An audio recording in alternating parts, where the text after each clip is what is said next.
তেজপুৰ আৰক্ষীৰ বৃহৎ সফলতা বিলাসী বাহনসহ গৰু চোৰ আটক কালি নিশা তেজপুৰ চহৰৰ পৰা এটা গৰু এখন ফৰ্ড ফিয়েষ্টা AS12AA/7277 নম্বৰৰ কাৰখনে উঠাই লৈ গৈছিল।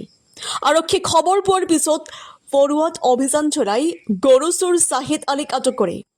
শ্বাহিদ আলীয়ে আৰক্ষীক জনায় যে গৰুটো ভোজ খোৱাৰ মকছিদুল ইছলামৰ তাত বিক্ৰী কৰিছে। আৰক্ষীয়ে ভোজ খোৱাৰ পৰা গৰুসহ মকছিদুল ইছলামক আটক কৰে। আনহাতে এই চুৰিকাণ্ডৰ লগত জড়িত আলী আকবৰ আৰু ইমতাজ আলী বৰ্তমান পলাতক হৈ আছে। আৰক্ষীয়ে তদন্ত অব্যাহত ৰাখিছে।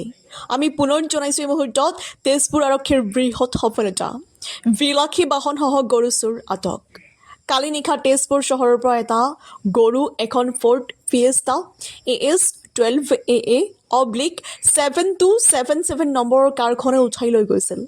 আৰক্ষীয়ে খবৰ পোৱাৰ পিছত পৰুৱাত অভিযান চলাই গৰু চোৰ শ্বাহিদ আলীক আটক কৰে। শ্বাহিদ আলীয়ে আৰক্ষীক জনায় যে গৰুটো ভোজ খোৱাৰ মকছিদুল ইছলামৰ তাত বিক্ৰী কৰিছে। আৰক্ষীয়ে ভোজ খোৱাৰ পৰা গৰুসহ মকছিদুল ইছলামক আটক কৰে। আনহাতে এই চুৰিকাণ্ডৰ লগত জড়িত আলী আকবৰ আৰু ইমতাজ আলী বৰ্তমান পলাতক হৈ আছে। আৰক্ষীয়ে তদন্ত অব্যাহত ৰাখিছে। যোৱাকালি ৰাতিপুৱা খবৰ এটা আহিলে যে এটা গৰু চুৰ হৈছে তেজপুৰ টাউনৰ পৰা। তো আমি সেই হিচাপত অপাৰেশ্যন আৰম্ভ কৰিলোঁ। অপাৰেশ্যন আৰম্ভ কৰাৰ পিছত আমি গম পালোঁ এখন ব্ৰাউন কালাৰৰ ফৰ্ড ফ্ৰী ষ্টাইল গাড়ীত গৰুটো লৈ যায়। গাড়ীখনৰ নম্বৰ হ'ল আপোনাৰ AS12AA/7277। সেই হিচাপত আমি অপাৰেশ্যন এটা কৰিলোঁ পৰুৱা চাৰিআলিত। অপাৰেশ্যন কৰি কিনে শ্বাহিদ আলীক ধৰিলোঁ। শ্বাহিদ আলীৰ পৰা গম পালোঁ যে গৰুটো আপোনাৰ মকছিদুল ইছলামৰ ঘৰত বিক্ৰী কৰিছে ভোজ খোৱাত। তো আমি তাতে ৰেড মাৰিলোঁ, গৰুটো পালোঁ।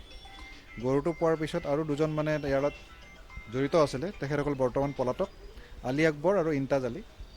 তো তেনেকৈ অপাৰেশ্যনটো কৰা গৈছে আৰু বাকীখিনি ইনভেষ্টিগেশ্যন চলি আছে।